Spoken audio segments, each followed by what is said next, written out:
again. Just going to talk a little bit about chipping today. There's lots of information out there on what we need to do to chip it better. But I'm just going to talk about a couple of things that I generally see, and hopefully it helps those watching.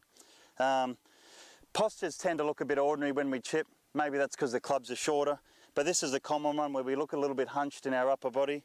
People from there will generally take the club away quite a bit closed.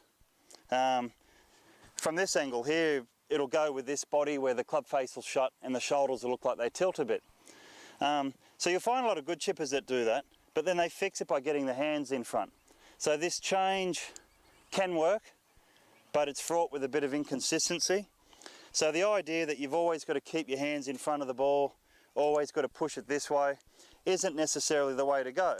Can work really well though, and there's a time and place for it, but I'd much rather prefer people get in a better posture, and then when we let the club head swing, it'll have a bit more of an open or a square look even, okay? So that means we can hit the ball with a proper loft rather than taking loft off and then maybe adding it later. And from this angle here, you'll see my top's not changing. I'm not tilting anymore. All right, so I'm just going to let the club head open, and I'm going to do the thing that most people fear. As this comes back down, I'm going to let the club head overtake my hands. That'll send the fear of God through everyone.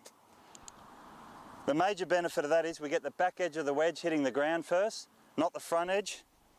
You can be a digger if you want to, but it could be a bit inconsistent.